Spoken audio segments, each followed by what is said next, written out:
Hey there everybody, it's Rick Utzer here with AirgunWeb, your home for old school airgun reviews and where we tell you the facts, not fluff. Today we're going to take a quick look of the DAR rifle. This one is in .22 caliber. Now I say quick look because the full review I'm going to do under the grip name, which is for Gateway to Airgun. So this rifle, if you want to see the full review, the full, all the crony numbers and the trigger pull and the DB and all of that stuff, you're going to want to definitely subscribe over to the Gateway to Airguns channel, and I'll put a link in the video description.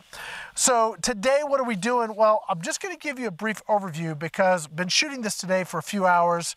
I have my buddy Brian here from New Mexico, and we tried this thing out, and we've tried slugs in it, we've tried different pellets in it, and you know, I think we've nailed down what's really going to run well in this gun, and we tried a couple pellets, and I wanted to share that information with you at least today, and also kind of go over some of the cool things we've learned about the gun.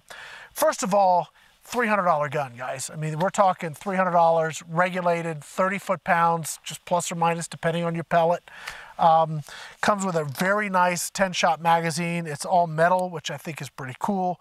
Super smooth. I mean, the whole action of this gun feels like it should cost twice what they're charging. It really feels more like a $500 or $600, $700 gun than a $300 gun. Now, this is the Gen 2, and I wanted to make that point clear because some folks have talked to me about DAR products, specifically the Gen 1s, I'm thinking, and they weren't super happy with them. Well, I got to tell you that as we started with this gun and we started putting it on paper, you know, shooting steel targets is one thing. When you shoot paper, all the truth comes out, right? So you really see what you're getting. And truthfully, when we started shooting paper, it wasn't great. It actually had some issues. And Brian said, you know, why don't we clean the barrel? And you guys know I'm not a barrel cleaning guy, so I just take it out and shoot it. But I said, you know what? Let's give it a shot. And the barrel in this thing was absolutely horrifically filthy. And we went from like 6-inch groups at 50 yards down to 1-inch groups and sub 1-inch groups depending on the pellet. So if you get one of these guns, I think clean the barrel. And we went through a bunch of patches. It wasn't a couple pulls. It was, I don't know, 6, 8, 10 patches before we got this to where I think we could go ahead and start shooting again. Once we cleaned the barrel, everything just came together. Right from the get-go, though, what was really impressive is the regulators seem to do really, really well. And the more we shoot it, the more consistent it seems to want to get. So there may be a bit of a break-in period, if you guys get one of these, for that reg to really sort of settle in and give you those real good consistencies. So the two pellets we shot today, one, as far as on this video, we shot the Hades and we shot the Crosman Premier hollow points. Now, DAR told me that this gun really likes the Crosman Premiers, and we've had some mixed results. We got some really good groups with them, and we've got some really not great groups with them. And let me just tell you, that all comes down to the pellet. If you take the Crosman Premiers and you look at them, you're going to see wings, you're going to see flashing, you're going to see, you put a mic on them, you're going to get different head sizes and weights. They're not very consistent. So that's going to really, that's going to show at 50 yards, guys. So as far as a fun plinking pellet, probably 1.5 inches, 2 inches all day at 50.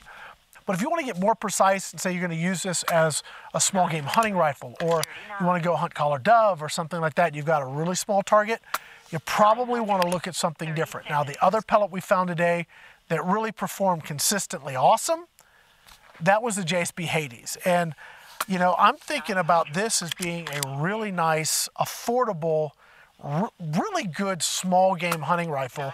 30 foot-pounds, that's not nothing. That's a good amount of power out of a 22. And let me just show you the groups we got here on paper. There's the Crosman Premiers, and as you can see, they sort of spread out a bit. There, that's the Hades. Now, if I take a dime, where did it go? I had a dime here. If I take a dime and cover this group, all 10 shots, but the one flyer, I can cover with a dime. That's 50 yards, beautiful conditions today, by the way. It was absolutely gorgeous today. But all but that one shot I can cover with a dime, and that was probably user error. This thing really liked the Hades. It also liked the 16 grain JSBs and also the FIREARMS. But the most consistently accurate I've shot today out of the, I don't know, 8 or 10 different pellets we shot and some slugs too, were the Hades. The Hades did really, really well. So if you want to see all the details about this gun, trigger pull, DB numbers, you know, all the different crony tests we did, you know, the extreme spreads and all that stuff, I've got all that data. I'm going to share it with you.